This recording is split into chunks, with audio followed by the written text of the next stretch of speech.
అప్పుడప్పుడు చిన్న చిన్న తప్పులైతుంటాయి. వాటిని సరిదిద్దుకొని ముంగటికి నడవాలే అంటుర్రు సర్కారోళ్ళు. చిన్న చిన్న తప్పులు కాదు, పబ్లిక్ భూములు పోతున్నాయి అని అంటుర్రు ఎగస్ పార్టీలు. 22 సెక్షన్ మీద పొట్టు నడుస్తుంది ఇప్పుడు కిరికిరి. ఓ దిక్కు కార్ పార్టీలు, ఇంకో దిక్కు పువ్వు పార్టీలు. సర్కారోళ్లకు నెత్తికో దిక్కు తగిలిర్రు. ఇక చూడుర్రి, సవాళ్ళు ఇసిరే కాడికి పోయింది లడాయి. ఆగ చూడర్రే, ఆడీడ కాదని డైరెక్ట్ అసెంబ్లీ కాడ పంచాది మోపు చేసిండు పువ్వు party leader Maheshwar Reddy sir పక్కపోతే ఓ కుర్చీ ఖాళీగా పెట్టుకొని దానికి మంత్రి సారు పేరుతోనే ఉన్న ఓ స్టిక్కర్ అతికినిక చూసిండు. కానీ అక్కడనే ఉన్న పోలీసు వాళ్ళు అసంటి పనులు చేయొద్దన్నట్టు గుంజుకుండ్రు. ఇక పంచాది ఏంటిదంటే, అమ్ముకోకుండా ఎవరు కొనుక్కోకుండా పబ్లిక్ భూములను సెక్షన్ 22 కింద నిషేధిత భూముల లిస్టులకు ఎక్కించిండ్రు కదా. ఆగో దాంట్లో అంత కిందికి మీదికి లెక్కలున్నాయి. అట్లా ఇట్లా అని 2 రోజుల కింద మంత్రి పొంగులేటికి సవాల్ ఇసిరిండు మహేశ్వర్ రెడ్డి సారు. దానికి మంత్రి సారు చూస్తే ఆధారాలు ఉంటే తీసుకొని రా అన్నట్టు మాట్లాడా. ఇక అందుకే గిట్లా ఆధారాలు పట్టుకొని అసెంబ్లీ కాడికి వచ్చిండు పువ్వు పార్టీ లీడరు. మంత్రి కూడా వస్తే కూర్చొని మాట్లాడదాం అన్నట్టు పిలిచిండు. ఇక చూడరు ఏమన్నాడో.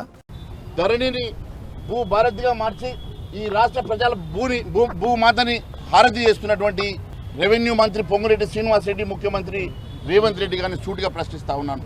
ఒకవేళ తప్పిదం జరగలేదంటే దీని మీద మీరు సిబిఐకి లెటర్ రాసే దమ్ము ధైర్యం మీకున్నదా? దీని మీద లోకాయుక్త ద్వారా మేము ఖచ్చితంగా కంప్లైంట్ ఇస్తాం. అదే మాదిరిగా ఈడీ సిబిఐకి ఆధారాలతోటి మేము కంప్లైంట్ ఇవ్వబోతా ఉన్నాం. ఇంకో దిక్కు పబ్లిక్ భూములను ఇండ్లను అమ్ముకోకుండా కొనుక్కోకుండా చేస్తేందుకు సర్కారు వాళ్ళకి ఏం అధికారం ఉన్నదని కారు పార్టీ వాళ్ళు కూడా గట్టిగానే గరమవుతారు. మాజీ మంత్రి హరీష్ రావు సారు ఢిల్లీలో ఉన్న చేయిపాటి పెదవంశులకు లేఖ రాసిండట. రాహుల్ సారే న్యాయం చెప్పాలి అన్నట్టు రాసుకొచ్చిండు. అయితే పబ్లిక్ భూముల జోలికి పోయే ఆలోచనే లేదు సర్కారు వాళ్ళకు. ఏదో ఆఫీసర్ల లాపర్వ చేయబట్టి గట్ల అయింది అనబట్టిండ్రు చేయి పార్టీ వాళ్ళు. తప్పు సరిదిద్దుకుంటాన్నాము, ఎగస్ పార్టీ వాళ్ళు వట్టిగా బొబ్బ చేస్తాను అన్నట్టు కోపానికి వస్తుండ్రు. భూభారతి చట్టం ద్వారా చెప్పాం, ఈ చట్టం ఆశామాషిగా పెట్టలే. కొంతమంది కారు కూతలకు కుయ్యొచ్చు, కొంతమంది కడుపు నిండా ఇషం నిమ్ముకొని ఆ ఇషాన్ని రోడ్ల మీద ఎల్లగెక్కొచ్చు. అయినా చెల్లించం. మాకు చిత్తశుద్ధి ఉంది, మాకు నిజాయితీ ఉంది. మా నిజాయితీని మీ దగ్గర చెప్పాల్సిన అవసరంలా. అయితే తప్పు అయిందని సర్కారు వాళ్ళే అంటారు కాబట్టి ఆ తప్పు ఎట్లయింది, ఎవరు చేయించిండ్రు అనేది కార్వాయి చేపిర్రు అని అడుగుతారు ఎగస్ పార్టీ వాళ్ళు. భూముల మంత్రి రాజీనామా పెట్టాలని అడగబట్టిండ్రు. మరి ఇక వ్యవహారం ఎంత దాకపోతుందో ఏమో చూసుకుంటూ పోవాలి. అన్యమగానే రాజకీయాలు ఎటన్నా పోని మా భూముల జోలికి ఇండ్ల జోలికి మాత్రం రావద్దని గట్టిగా అరుచుకుంటారు జనాలు. తాడే పామైతుంది, అరటి పండు తిన్నా పన్నిరుగుతుంది. ఏం చేద్దామన్నా కాలం కలిసిరాదు. గాచారం బాగలేకపోతే గాలికి పోయే కంపలన్నీ మన తలకాయకే చుట్టుకుంటాయి. ఇగో గిట్టనే ఉన్నది ఇప్పుడు ఓ లీడర్ అమ్మ పరిస్థితి. ఓ దిక్కు పార్టీ లీడర్లు నోటీసులు అంటుర్రు, ఇంకో దిక్కు కన్నబిడ్డ తగ్గేదేలే అంటుంది. పెద్ద పర్షానే వచ్చి పడ్డది పొర్రి అక్కకు. ఇక చూడుర్రి ముచ్చటేందో. ఏది ముట్టుకున్నా షాట్ కొట్టినట్టు మంత్రి సురేఖకు సాకుల మీద సాకులు తలగబట్టినాయి కదా అనుకుంటారు ఇప్పుడు పబ్లిక్. మరి లేకపోతే ఒకటి తప్పితోగటి నెలకో పంచాది అక్కని ఎంటాడుతూనే ఉన్నాయి. ఇప్పుడు మొన్న రేవంత్ సార్ పరకాల పోవుడు, అక్కడ మీటింగ్ లో మళ్ళా రేవూరికే ఎమ్మెల్యే టికెట్ అనుడు, దానికి సురేఖక్క బిడ్డ సుస్మిత బయటికి వచ్చి సీఎం సారికే సూటి పెట్టుడు. ఇట్లా ఎటో తిరుగుతాంది రాజకీయం, కూత ఉడుకుతాంది. అయితే సుస్మితక్క ముచ్చట్లు చేయబట్టి సురేఖకు నోటీసులు ఇచ్చిండ్రట చేయి పార్టీ పేద మనుషులు. గట్లా మాట్లాడితే ఎట్లా, నువ్వే ఏం చెప్తావో చెప్పిగా అన్నట్టు అడిగినరాట. అయితే మాట్లాడింది ఇంటి ఆడబిడ్డనే గాని ఆమె ముచ్చట్లకు తనకు ఎటువంటి సంబంధం లేదన్నట్టే ఉన్నదట సురేఖక్క ముచ్చట. ఇక అట్లుంటే మంత్రి మేడం కూతురే అయినా సరే సుస్మితక్కకు చేయి పార్టీ సభ్యత్వం లేదు. అందుకే ఆమెకు కాకుండా సురేఖకు నోటీసులు ఇచ్చిరు పేద మనుషులు. ఇంకో దిక్కు సుస్మితక్క ముచ్చట్ల మీద చేయి పార్టీ మహిళా లీడర్లు తాపకోళ్ళు మైకుల ముంగటికి వచ్చి గట్టిగానే అరుచుకుంటారు. అసలు సభ్యత్వం లేనావిడ మా పార్టీ గురించి నువ్వెవరు మాట్లాడడానికి అడుగుతున్నా? కొండ సురేఖక్క వరకే లిమిట్, అది నువ్వు మాట్లాడడానికి నీకు అర్హత లేదు. మా సురేఖక్క అంటూ మహిళా మంత్రిగా ఆమెకు అంతగా గౌరవిస్తుంటే ఇప్పుడు ఆమె కూతురుగా ఎట్లా పడితే అట్లా మాట్లాడడం మాత్రం మంచిది కాదు. సుష్మిత పటేల్ ఆమె, ఇంకా పటేల్ పటివారి వ్యవస్థ ఇంకా అట్లా కొనసాగుతుందన్న ఊహల్లో ఉన్నట్టుంది అనిపిస్తుంది ఆమె మాటలు చూస్తుంటే. నువ్వు అనుకుంటూ మాట్లాడడం అది సంస్కృతి కాదు, సాంప్రదాయము కాదు. మరి ఏ సంస్కృతి ఏ సాంప్రదాయంలో పెరిగినవమ్మా నువ్వు అని నేను అడుగుతున్నా. ఒక్క మహిళా లీడర్లే కాదు, క్రమశిక్షణ కమిటీలో ఉన్న సార్లు, చెయ్యి బాటి పెద్ద లీడర్లు అందరు కోపానికి వస్తున్నారు. ముఖ్యమంత్రిని పట్టుకొని గట్టెట్టంటారని పొట్టు సాపిస్తుండ్రు. మరి ఇక ఎక్కడి దాకా పోతుందో వ్యవహారంగానే అటు ఇటు తిరిగి మళ్ళోసారి మంత్రి సురేఖక్క ఇరుకున పడ్డది కదా అనుకుంటారు చాలా మంది. చూసుకుంటూ పోవాలి ఏమవుతుందో. ఇందిరమ్మ ఇండ్లు పట్నంలో కూడా వస్తున్నాయి. అర్హులైనోళ్ళు దరఖాస్తు పెట్టుకోర్రి అని ఈ నడుమనే మన పటాస్ వార్తలలో చూపించినాం. మీ కూడా ఎరుకున్న ముచ్చట్నే. అయితే బిల్డింగ్లలో వచ్చే గా ఇండ్ల కోసం బాగానే వేల మంది దరఖాస్తు పెట్టుకున్నారట. మరి అప్లికేషన్ అయితే పెట్టుకున్నాం. ఇక మనకు ఇల్లు వస్తుందో రాదు అని ఆలోచనలో పడ్డ ప్రజలారా, ఈ ముచ్చట మీకోసమే చూడుర్రిగా. ఇందిరమ్మ ఇండ్ల లాటరీ కార్యానికి అంతా తయారైతుంది తెలంగాణ సర్కారు. మొన్న పోయిన నెల 20వ తారీఖు సంధి ఆగస్టు 10వ తారీఖు దాకా ఇందిరమ్మ ఇండ్లకు దరఖాస్తులు పెట్టుకున్నారు కదా. ఒక దరఖాస్తుదారులను సెలెక్ట్ చేసే పేరంటం ఈ బేస్తారం నాడు పెట్టబోతున్నారు అధికారులు. అన్నట్లు ఈ 27వ తారీఖు నాడు చాలు చేసి 30 తారీఖు దాకా 4 వద్దులు అర్హులైన పేర్లను లక్కీ డ్రా తీసి ఎవరికి ఇండ్లు వచ్చినాయో చెప్తారట. అంటిగా వారం లోపట్ల మీకు ఇల్లు వచ్చిందో లేదో తెలుస్తుంది అన్నట్టు. ఇప్పటికే వాళ్ళ లిస్టును తయారు చేసి ఆన్లైన్లో సుధా పెట్టిరట. ఇక పెద్ద ముచ్చట ఏంటంటే లాటరీలో పాల్గొనే దరఖాస్తుదారులు ఎవరనేది ఈ మంగళవారం నాడు చెప్తామంటారు. మరలా మీ పేరు ఉందో లేదో చూసుకోరి. ఒకవేళ ఉంటే మాత్రం లాటరీ ఏడబెడుతురు ఏం కథ అనే ముచ్చట్లు మీకు కుల్లం అడ్రస్ తో సాతలో వస్తుంది. ఆడికి పోయి హాజరుపడొచ్చు, మీ పేరు వెళ్ళిందో లేదో చూసుకోవచ్చు. ఒకవేళ లాటరీలో మీ పేరు రాలేదనుకో మీకు ఇల్లు రాదు, మీరు కట్టిన 10,000 మీకు వస్తాయి. అది సర్కారు ఓ డేట్ పెట్టి ఇస్తుందట. ఇది ఇట్లుంటే మొత్తం 16 నియోజకవర్గాల పరిధిలో 7,340 దరఖాస్తులు వచ్చినాయట.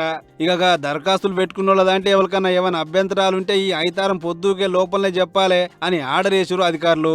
అన్నట్లు ఇండ్ల ముచ్చట మీద ఎసొంటి అనుమానాలు ఉన్నా సూత యోగిడ కనబడుతుంది చూడు, ఈ నెంబర్కి ఫోన్ కొట్టి తెలుసుకోరని ఓ నెంబర్ సూత విడుదల చేసిర్రు. మరిగా ఇల్లొచ్చి ఎవల ముఖం వెలిగిపోతుందో, పేరు రాక ఎవల ముఖం మాడిపోతుందో ఇక ముంగడ చూడాలి. పని చేసేటోళ్ళు గట్టి ఉండాలి, పని చేయకపోతే అడిగేటోళ్ళు కూడా గట్టిగానే ఉండాలి. అంటే సర్కారోళ్ళు ఎంత గట్టిగా ఉంటారో ఎగస్ పార్టీ వాళ్ళు కూడా అంతే గట్టిగా ఉండాలన్నట్టు. అప్పుడే రాజకీయాల మీద పబ్లిక్కు ఓ నమ్మకం వస్తుంది. ఇద్దరు ఇట్లా ఎవరు చక్కగా పని చేయకపోయినా గిదేంది గిదేం రాజకీయం అని అందరికంటే ముందు పబ్లిక్కే నారాజు అవుతుంటారు అన్నట్టు. ఎజుడురి ఏపీ మాజీ సీఎం ఏమో అంటుండు. అట్లిట్లా 4 వద్దులు నడిచిన ఏపీ అసెంబ్లీ మీటింగులు ఒడిచినాయి. ఇక ఇప్పుడు అసెంబ్లీ మీటింగులలో నడిచిన ముచ్చట్ల మీదనే మైకుల ముంగటికొచ్చి అరుచుకుంటూ మాజీ సీఎం డిఎస్సి మీద చర్చ పెట్టాలి అని మండలిలో మరలవాడి కొట్లాడితే కూడా చర్చ పెట్టలేదు అన్నట్టు కోపానికి వచ్చిండు సారు. నిజంగా ఆశ్చర్యం కలిగించే విషయం ఏంటంటే అసెంబ్లీలో ఈ మాదిరిగా బ్యాటింగ్ చేస్తారు, కానీ పక్కన మండలిలో 4 రోజుల నుంచి స్తంభింపజేస్తూ ఉన్నారు. ఇదే డిఎస్సి అనే సబ్జెక్టు మీద చర్చ జరగాలి అని. లోకేష్ రాజీనామా చేయాల్సిన అవసరం ఏముంది అని చెప్పడానికి సాక్ష్యాలు ఆధారాలతో వాళ్ళు రెడీగా ఉంటూ, సిబిఐ ఎంక్వైరీ వేయాల్సిన అవసరం ఎందుకుంది అని చెప్పడానికి వాళ్ళు సిద్ధంగా ఉంటూ సాక్ష్యాలు ఆధారాలతో రెడీగా. పక్కన కౌన్సిల్లో మాత్రం డిస్కషన్లోకి రానిరు. అంతేకాదు పంక పార్టీ వాళ్ళు ఉన్నప్పుడు గ్రూప్స్ పరీక్ష పేపర్లను ఎవరెవరితోనే దిద్దిచ్చిళ్ళు, అంత ఆగమాగం చేసిళ్ళు అని సీఎం సార్ అసెంబ్లీలో గట్టిగానే మాట్లాడే కదా. దానికి జగన్ సార్ ఏమన్నాడో చూడర్రే. అప్పటి ఏపీపీఎస్సీ పరీక్షల్లో ఇప్పుడు చంద్రబాబు నాయుడు మాదిరిగా పేపర్ లీకేజ్ జరగల.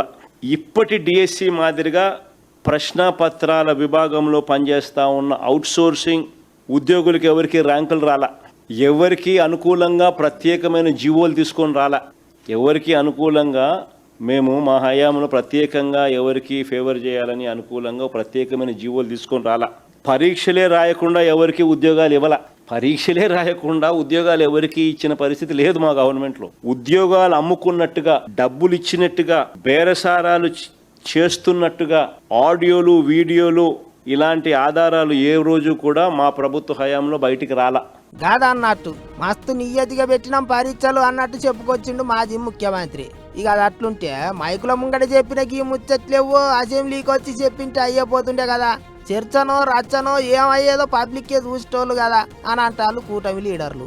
అసెంబ్లీకి రాకుండా బయట ఎందుకు ముచ్చట్లని అడగబట్టిండ్రు. ఇక అది అట్లుంటే మాజీ సీఎం జగన్ సారు నియోజకవర్గం పులివెందుల పట్టణంలో 3 దినాల సంధి చెత్త బండ్లు రోడ్డు ఎక్కుతలేవట. అప్పుడు నీటిగుండే పట్నం అని జాతీయ అవార్డు అందుకున్న పులివెందుల ఇప్పుడు కంపు కొడుతుందని అంటారు పబ్లిక్. ఇక చెత్త బండ్లు ఏంటికి రోడ్డు ఎక్కుతలేవయ్యా అని అడిగితే దాంట్లో పోయేనికి డీజిల్ లేదా అంటారట. మరి అదే ముచ్చట్నో అట్లేంటికి చేస్తుండ్రో కానీ పబ్లిక్ అయితే 3 వద్దుల సంది ముక్కులు మూసుకొని తిరిగే కథ అవుతున్నదట.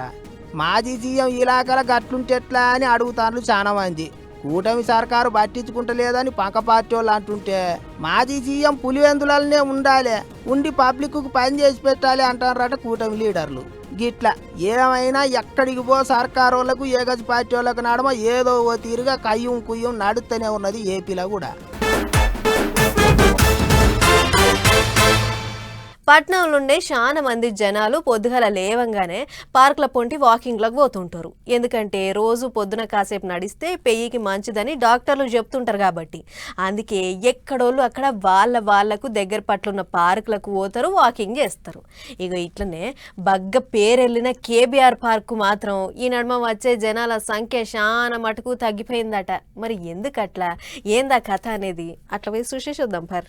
కేబీఆర్ పార్కు చుట్టూ పెట్టిన వన్ వే తోని జనాలు ఎంత మురిసిపోతుర్రో ఏమో గాని పార్కుకు వచ్చే జనాలకు మాత్రం పెద్ద పరిశాన వచ్చి పడ్డది. ఎట్లా అంటే వన్ వే పెట్టక ముందు దినం 5,000 మంది వాకింగ్ కోసం వచ్చేదట. ఇక వచ్చిన జనాలతోని పార్కు ఎటు చూడు మస్తు కలకల్లాడేది. అసొంటిది ఈ నడుమ ఏమంట వన్ వే గులాయించిర్రో ఈ 3 వద్దుల సంధి పార్కుకు వచ్చేటోళ్ళ సంఖ్య స్టాక్ మార్కెట్ లెక్క దబేల్మని పడిపోయింది. పడిపోవడంటే అట్టిట్లా కాదు, కనీసం 500 మంది 1000 మంది సుత వస్తలేరట. దీంతో ఎటు చూసినా బోసిపోయినట్లు తాళం వేసి పడవ పెట్టినట్టు కనబడుతుందట కేబీఆర్ పార్కు. మరి ఇట్లా ఎందుకైందనంటే వన్ వే చేసుడే కాకుండా సిగ్నల్ అనేది లేకుండా చేసిరు కదా. ఇక ఎటు పోయే బండ్లు అటు రయ్య హైవే మీద పోయినట్టే పోతున్నాయి.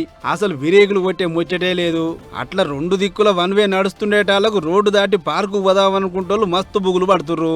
రోడ్డు దాటుతుంటే ఆయనతో ఏ బండి గుద్దిపోతే ఏంది పరిశాను, ఎందుకు వచ్చిన పెంట, ఇంత రిస్క్ చేసి పోవుడు అవసరమా అని వచ్చుడే బంద్ పెట్టిరట. అట్లా పార్కుకు వచ్చేటోళ్ళ సంఖ్య మస్తు తగ్గిపోయింది.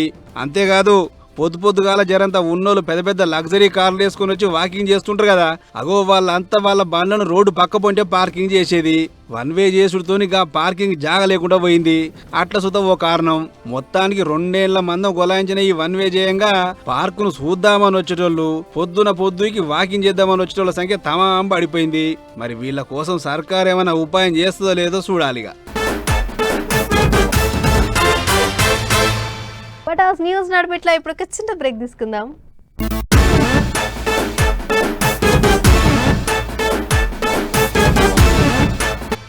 సర్కారోళ్ళు పెట్టే పథకాలు చేసే పనులు పబ్లిక్ అందరికీ నచ్చాలి అని లేదు. కొంతమందికి నచ్చొచ్చు, ఇంకొంతమందికి నచ్చకపోవచ్చు. నచ్చినప్పుడు జేజేలు కొడతారు, నచ్చకపోతే రోడ్డెక్కి లొల్లులు చేస్తుంటారు. ఇగో ఇట్లనే తెలంగాణ సర్కారోళ్ళు చేసిన ఇకమత్ చదువుకునే పొలగాళ్లకు అస్సలు పసంద్ అయితే లేదు. వద్దంటే వద్దే అంటుర్రు. ఇక చూడుర్రి, ఊరూరా రోడ్డెక్కి లొల్లులు చేస్తుర్రు, చౌరస్తా కాడ పంచాయతీ మోపు చేస్తుర్రు. చూస్తా ఇంత గట్టిగానే అవుతుంది పాలిటెక్నిక్ చదువుతాన్న పొలగాండ్ల పోరాటం. సర్కారు వాళ్ళు తీసుకొచ్చిన శక్తి పథకం వద్దంటే వద్దంటారు విద్యార్థులు. 97వ నంబర్ జీవోను పక్కకు పెట్టుర్రు అని రాష్ట్రం అంతటా రోడ్డు ఎక్కుతాళ్ళు. అసలు పొలగాండ్లు ఏటికంత లొల్లి చేస్తాళ్ళు ఏం కథ అని అంటే సర్కారు వాళ్ళు శక్తి పథకం కింద పాలిటెక్నిక్ కాలేజీలను ఐటీఐలను కొట్టబోయి కొత్తగా తీసుకొచ్చిన యంగ్ ఇండియా స్కిల్స్ యూనివర్సిటీలో కలిపే ఎగురని చేసిళ్ళు. గట్ల చేస్తే ఇక డిప్లొమా కోర్సులకు విలువ లేకుండా పోతుందని అంటారు చాలా మంది. అంతేకాదుల్లో ఇప్పటిదాకా పాలిటెక్నిక్ చదివిన వాళ్ళు ఇంజనీరింగ్ కోర్సులో డైరెక్ట్ 2వ ఏడాది పోయి సెరికాయేటోళ్ళు. ఇక ఇప్పుడు అట్లా ఓవుడు అయ్యే పని కాదన్నట్టు కూడా చెప్తుండ్రు. మళ్ళీ ఇంటర్ చదవాలి అంటున్నారు. ఇంజనీరింగ్ ఫీల్డ్ మేము వెళ్ళాలి అనేది ఉంది, కానీ జియో నెంబర్ 97 ఏం చెప్తుందంటే మాకు స్కిల్డ్ లేబర్స్గా చేస్తాము అనేసి అంటుంది. సో శక్తి స్కీమ్ అనేది డిమాండ్లోకి వస్తే తర్వాత ఫర్దర్గా ఫ్యూచర్లో మేము చాలా ప్రాబ్లమ్స్ ఫేస్ చేయాల్సి వస్తుంది. మాకు బీటెక్ అనే ఆప్షన్ లేకపోతే మేము ఫర్దర్గా ముందుకు వెళ్ళలేము, ఇక్కడనే స్టాప్ అయిపోతున్నాం. అందుకే ఏటికి వచ్చిన పథకం ఉన్నదాన్ని ఉన్నట్టు ఉంచరాదుండ్రి, మీకు దండం పెడతాం అనుకుంటా రోడ్డు ఎక్కిండ్రు పొలగాన్లు. రోజుకి ఇంత గట్టిగానే అవుతుంది లొల్లి. ఎటు చూసినా కాలేజీ పొలగాన్లకు పోలీసు వాళ్ళకు నడమ గుంజులాట గట్టిగానే అడుగుతుంది. కొన్ని జాగాల్లో లాఠీ చార్జీలు కూడా అవుతున్నాయి. చదువుకునే పిల్లల మీద లాఠీలు ఎట్లెత్తుతారని ఎగసు పార్టీ వాళ్ళు గరం అవుతుండ్రు. ఈ ముఖ్యమంత్రి గారికి ఈ విద్యార్థుల భవిష్యత్తు మీద ఏమాత్రం కూడా శ్రద్ధ లేదు. పేద వర్గాలకు చెందిన పిల్లలు ఐఐటీలలో ఎన్ఐటీలలో లేకపోతే ప్రతిష్టాత్మకమైన ఇంజనీరింగ్ కాలేజీలకు పోలేని పరిస్థితి ఉన్న బిడ్డలందరికీ కూడా ఇది ఒక గొప్ప వరప్రసాదనిగా మారింది. ఎంత ఘోరం! ఈ పిల్లలతో ఒక్క రోజైనా మాట్లాడిండ్రా రేవంత్ రెడ్డి గారు? మీరు జీవో నెంబర్ 97 తీసుకొచ్చిండ్రు, ఒక్క రోజైనా మాట్లాడిండ్రా? అయితే అసొంటిది ఏమి లేదు, కావాలని కొంతమంది చదువుకునే పొలగాలను తప్పుదో పట్టిస్తాను అన్నట్టు మాట్లాడబట్టిండ్రు సర్కారు వాళ్ళు. ఇక చూడరు మంత్రి సార్ ఏమన్నాడో. పాలిటెక్నిక్ స్టూడెంట్స్ వారు ఏదైతే ఎగ్జామ్ పాస్ కావాలో పాస్ అయిన తర్వాత లాటరల్ ఎంట్రీ ఏదైతే ఉంటుందో సెకండ్ ఇయర్లో that will continue to be there. So విద్యార్థులు ఏదైతే అనుకుంటున్నారో మాకు ఆపర్చునిటీ పోతుంది, మాకు ఈ ఇంజనీరింగ్ కాలేజ్లో సెకండ్ ఇయర్ వెళ్ళటానికి ఆపర్చునిటీ పోతుందో ఎక్కడ కూడా చేంజ్ ఉండదు, క్లారిటీ ఆ ఎగ్జామ్స్ కంటిన్యూ అవుతుంది. వారు definitely opportunity to go to second year will always be there. కాదన్నట్టు పాలిటెక్నిక్ కాలేజీలు శక్తి పథకం కిందికి పోయినా సరే ఎప్పట్లెక్కనే కోర్సు ఒడిసిన వెంటనే ఇంజనీరింగ్ 2వ సంవత్సరంలో షరీక్ కావచ్చు, దానికి వచ్చిన తిప్పలేం లేదన్నట్టు చెప్పుకొచ్చిండు మంత్రి సారు. అంతేకాదు నెల 2000 ఇస్తాము, జల్దిగానే ఆ పథకం కూడా అమలు చేస్తాం అన్నట్టు మాట్లాడిండు. మరి ఇక మంత్రి సారు ముచ్చట్లతోనైనా పాలిటెక్నిక్ విద్యార్థులు చల్లబడతారో లేకపోతే శక్తి పథకం వద్దంటారో చూడాలి ఏమవుతుందో. దునియాల టమాటా ఉల్లిగడ్డ ధరల ముచ్చట్లు మస్తు చిత్రంగా ఉంటే వల్ల ఎప్పుడు చూడు రెండు ఎడమోఖం పెడమోఖమే. ఎట్లా అంటే టమాటా ధర తగ్గినప్పుడు ఉల్లిగడ్డ ధర పెరుగుతుంది, అదే ఉల్లిగడ్డ ధర తగ్గినప్పుడు టమాటా రేటు పెరుగుతుంటుంది. ఇక ఇట్లనే ఇప్పుడు టమాటా ధర తగ్గింది కదా, ఇక ఉల్లిగడ్డ ధర ఉలిక్కి పడేటట్లు చేస్తుంది. ఇక చూడు ఎట్లా పెరిగిపోతున్నాయో ధరలు. ఉల్లి చేసిన మేలు తల్లి కూడా చెయ్యదంటారు, అదెంతవరకు నిజమో ఏమో కానీ ఉల్లి మాత్రం ఇప్పుడు జనాలను ఏడ్పించబట్టింది. ఎట్లా అంటే చూస్తుండగానే ధరలు అట్లా పెరిగినాయి. మరి మొన్నటిదాకా 100 రూపాయలకు 4-5 కిలోలు దొరికేది, బజార్లన్నీ తిరిగి మైక్లలో పిలిచినా కూడా ఎవ్వరూ పెద్ద దేకకపోయేది. అసొంటిది ఇప్పుడు వారం తిరగక ముందే కిలో 50 రూపాయలకు చేరింది.